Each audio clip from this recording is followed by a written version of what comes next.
నిద్ర మూడు రకాలు. ఒకటి కళ్ళు తెరిచిపోయే నిద్ర, రెండవది కళ్ళు మూసుకొని కలలు కంటూ పోయే కలత నిద్ర, మూడు కళ్ళు మూసుకొని కలలు లేకుండా పోయే గాఢ నిద్ర. పైన ఉన్న చిత్రపటం గమనించండి. ద్వితీయ మనసులో సి అంటే అహం, అంటే నేను, నాది, నాకు మరియు నన్ను అనే స్వార్థభావం. డి అంటే ప్రాపంచిక సమాచారం మరియు కోరికలు, మరియు జి అంటే ధ్యాన సమాచారం మరియు ధ్యాన కోరిక ఉంటాయి. డి మరియు జిలో ఉండే సమాచారం ప్లస్ కోరికలను రెండు భాగాలుగా విభజించవచ్చు. ఒకటి ఉపరితలంలో ఉండేవి, రెండవది అట్టడుగున ఉండేవి అని. మెలకువలో ఉండి ప్రపంచంలో తిరుగుతూ ఉన్నప్పుడు ద్వితీయ మనసులోని ఈ ఉపరితలంలోని ప్రాపంచిక సమాచారం మరియు కోరికలను సంప్రదిస్తూ పనులు చేస్తూ ఉంటాము. ఇలా డీని రోజంతా సంప్రదించడమే కళ్ళు తెరిచిపోయే నిద్ర అంటుంది భగవద్గీత. మెలకువలో ఉన్నప్పుడు పనులు చేస్తూ ఉన్నా చేయకుండా ఉన్నా డీని సంప్రదించడం జరుగుతూనే ఉంటుంది.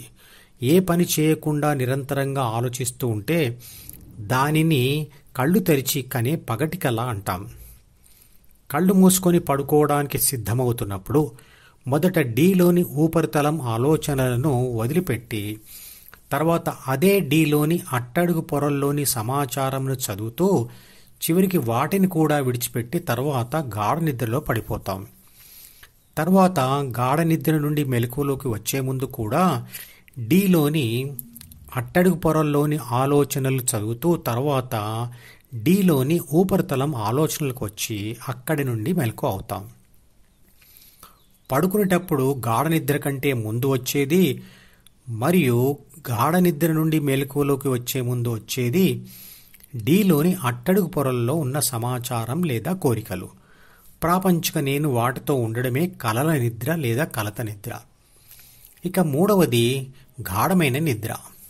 ప్రాపంచిక నేను పూర్తిగా 5 జ్ఞానేంద్రియాలు ద్వితీయ మనసు పుస్తకంలోని ఉపరితలం మరియు అట్టడుగు పొరల్లో ఉన్న జ్ఞాపకాలను మరియు ప్రాథమిక మనసు పుస్తకమును చదవడం మానేసి శుద్ధ శక్తి స్వరూపంగా ఉండిపోతుంది.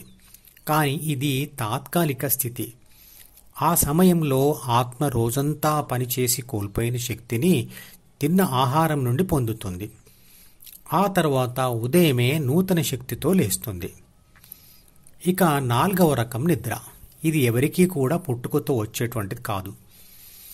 ఇది ధ్యాన సాధనతో వచ్చే నిద్ర. దాన్నే తురీయం లేదా సమాధి స్థితి అంటారు. కానీ భగవద్గీత దీన్నే అసలైన లేదా ఆధ్యాత్మిక మెలకువ అంటుంది. ఈ స్థితిలో ప్రాపంచిక నేను ప్రాథమిక మనసు పుస్తకాన్ని మరియు ద్వితీయ మనసును చదవడం విడిచి శుద్ధ శక్తి స్వరూపంగా మిగిలిపోయి కళ్ళు తెరిచే ప్రపంచాన్ని చూస్తూనే హృదయంలో స్థితమై ఉంటుంది. ఇది శాశ్వతమైన స్థితి. ఈ స్థితిలో అది శాశ్వత శాంతి ఆనందాలలో ఉంటుంది. పుట్టుకతో అందరూ కూడా మిగతా 3 నిద్రలలో ఉంటూ ఉంటారు.